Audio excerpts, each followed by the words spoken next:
Hello दोस्तों, आप सभी का हमारे YouTube चैनल में स्वागत है।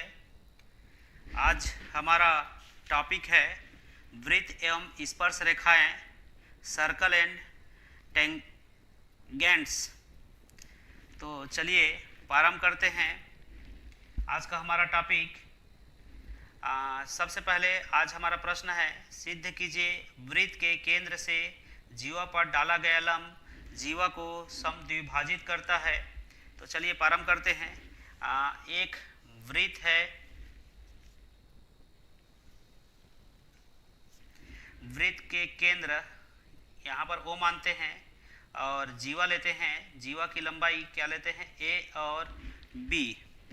यहाँ केंद्र O से जीवा पर डाला गया लंब क्या डालते हैं, O से M जीवा पर डाला गया लंब है ना, जो कि AB जीवा को क्या करता है, समद्विभाजित करता है। हमको सिद्ध करना है। यहाँ A से O को मिलाया, O से B को मिलाया।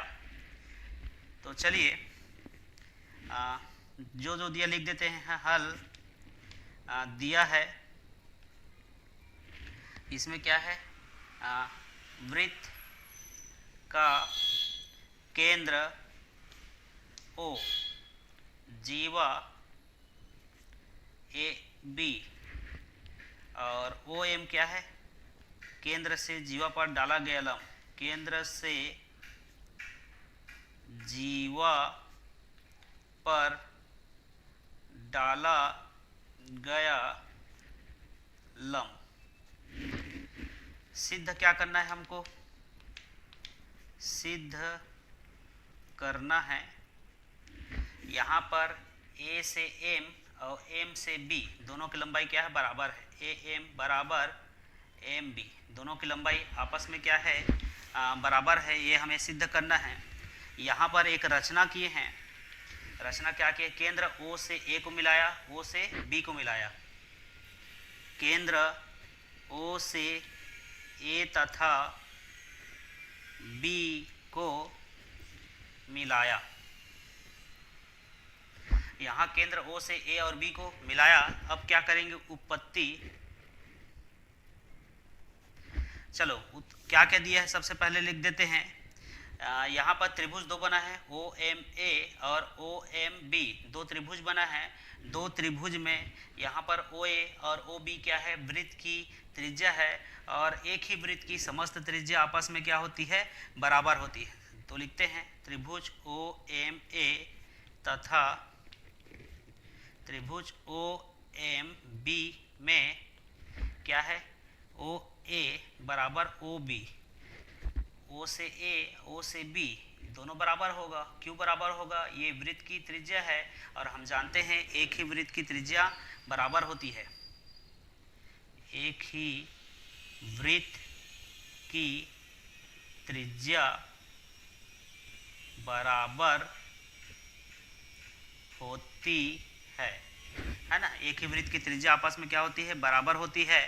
यहाँ पर देखेंगे OMA OMB दो त्रिभुज है। दोनों त्रिभुज में OM भुजा क्या है, उभयनिष्ठ है। दो त्रिभुज बन रहा है, एक OMA और एक बन रहा है OMB। दो त्रिभुज है, दोनों त्रिभुज में OM भुजा क्या है, उभयनिष्ठ है।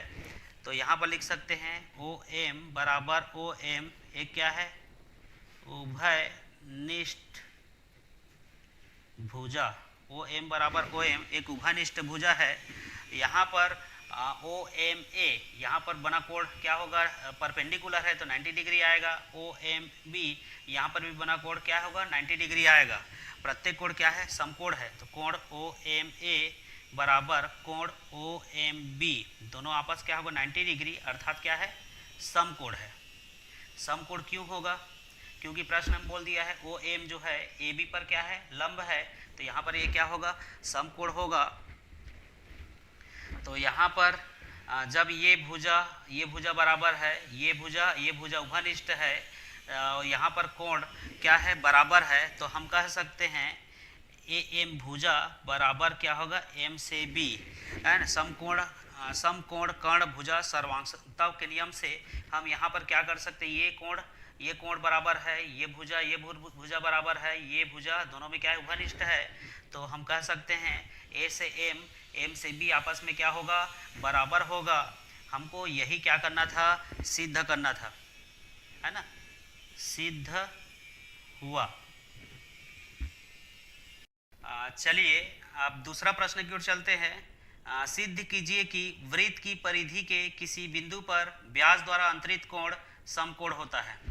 तो चलिए प्रारंभ करते हैं। एक वृत्त है, ये आपका वृत्त का केंद्र लेते हैं ओ, है ना। वृत्त का केंद्र लेते हैं ओ। क्या बोला है, सिद्ध कीजिए वृत्त की परिधि के किसी बिंदु पर व्यास द्वारा अंतरित कोण समकोण होता है। तो यहाँ पर ये आपका व्यास लेते हैं, यहाँ पर केंद्र ले लेंगे, है ना। ये आपका व्यास का नाम ले लेते हैं एल से एम एक व्यास है जिसमें ओ क्या है, केंद्र है। इस व्यास द्वारा परिधि पर एक कोण बनाते हैं यहाँ पर, है ना। यहाँ पर जो भी कोण बनेगा, मान लेते हैं कोण का नाम क्या लेते हैं, एन। जो कोण अंतरित होता है उस कोण का मान कितना होता है, 90 अंश या समकोण होता है, हमको सिद्ध करना है। तो चलिए प्रारंभ करते हैं हल। हमको क्या करना है, सिद्ध करना है। क्या सिद्ध करना है, एल एन एम कोण एल एन एम बराबर कितना होता है, 90 अंश होता है। हमको क्या करना है, सिद्ध करना है। चलो उत्पत्ति करते हैं। उत्पत्ति, तो यहाँ पर एल ओ एम एक सरल रेखा है और सरल रेखा पर बना कोण कितना होता है, एल ओ एम एक सरल रेखा है। तो यहाँ पर बना कोण कितना होगा, 180 अंश होगा, है ना। क्या है, सरल कोण है। अब परंतु हम जानते हैं एल ओ एम, ये यहाँ पर बना कोण जो होगा एल एन एम, यहाँ पर बना कोण का क्या होगा, दुगना होगा। एल ओ एम यहाँ पर बना कोण जो होगा एल एन एम, यहाँ पर बना कोण का कितना गुना होगा, 2 गुना होगा, है ना। तो एल ओ एम का मान कितना है, 180 अंश। तो 2 एल एन एम 2 का भाग होगा तो 180 बटा कितना हो जाएगा, 2। कोण एल एन एम 2 का भाग होगा तो कितना होगा, 90 अंश। तो एल एन एम इस तरह यहाँ पर बना कोण कितना, 90 अंश आया। यही हमें क्या करना था, सिद्ध करना था। सिद्ध हुआ।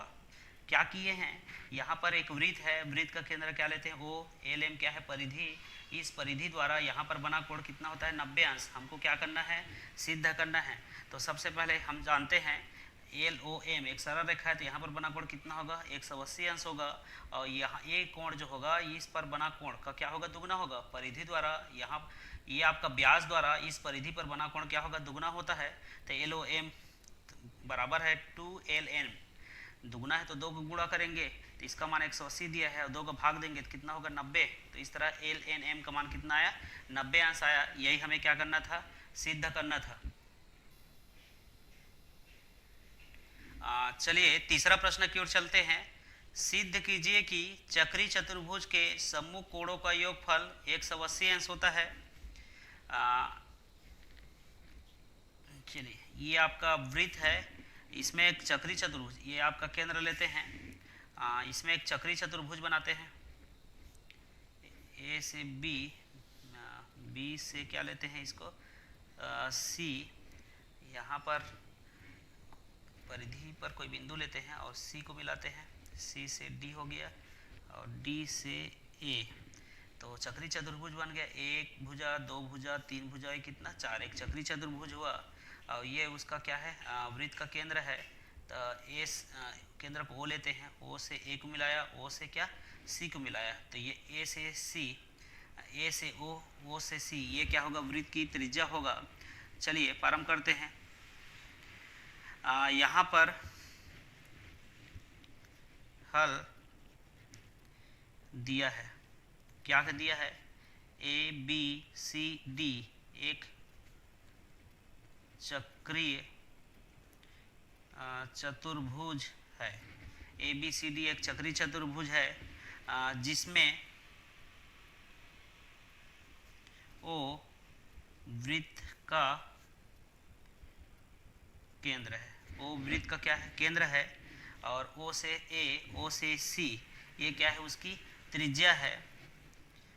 यहाँ रचना किया हूँ मैं, ओ से ए और सी को मिलाया, केंद्र ओ से ए तथा सी को मिलाया, है ना। ओ से ए और ओ से सी को क्या किया, मिलाया। अब हमको क्या करना है, सिद्ध क्या करना है, सिद्ध करना है चक्री चतुर्भुज में क्या होगा, ये कोण का योग 180 अंश होगा दोनों का, या डी या बी दोनों का योगफल कितना होगा, 180 अंश। कोण ए प्लस कोण सी बराबर 180 अंश सिद्ध करना है, या कोण डी प्लस कोण सी, कोण डी प्लस कोण बी बराबर कितना, 180 अंश। बोला है सम्मुख कोण, तो ये का सम्मुख बी होगा, डी ए का सम्मुख क्या होगा, सी होगा। इनका योग कितना आना चाहिए, 180 अंश आना चाहिए। चलो उपपत्ति हम जानते हैं, क्या जानते हैं, ए ओ सी, कोण ए ओ सी कितना होगा, 180 अंश होगा सरल रेखा कोण से। और यहाँ पर ए ओ सी जो होगा, ए डी सी का क्या होगा, दुगना होगा। ए ओ सी जो होगा, कोण ए डी सी का क्या होगा, दुगना होगा। हम जस्ट अभी लिए हैं इस टाइप का प्रश्न। और क्या होगा, ए ओ सी जो होगा, ए बी सी का क्या होगा, दुगना होगा। कोण ए ओ सी जो होगा, कोण ए बी सी का कितना होगा, दुगना होगा। अब क्या करेंगे,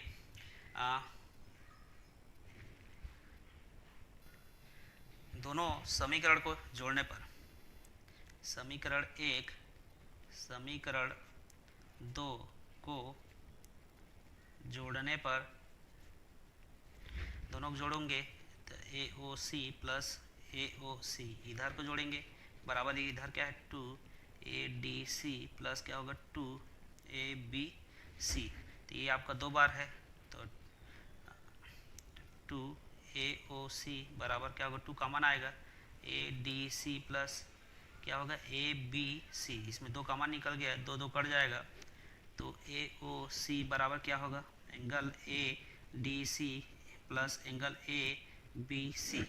यहाँ पर ए ओ सी का मान कितना है, हम जानते हैं ए ओ सी का मान कितना होता है, 180 अंश। इसको लिख देते हैं A D C plus A B C. तो यहाँ पर डी और बी, ये डी और यहाँ पर बी, देखिए दोनों सम्मुख कोण है, तो दोनों सम्मुख कोण का मान कितना है, 180 अंश। डी प्लस बी, यहाँ डी है तो इसको कोण डी लिख सकते हैं, ये बी है तो कोण बी बराबर इसको लिख सकते हैं 180। यही हमें क्या करना था, सिद्ध करना था, सिद्ध हुआ। इस प्रकार हम सिद्ध किए चक्री चतुर्भुज के सम्मुख कोण का योग कितना होता है, 180 अंश। आज का वीडियो हमारा वृत्त एवं स्पर्श रेखाएं पर था। अगर आपको हमारा आज का टॉपिक समझ में आए तो लाइक शेयर सब्सक्राइब जरूर करिए। और यह topic CG board CBSE exam के लिए बहुत IMP है।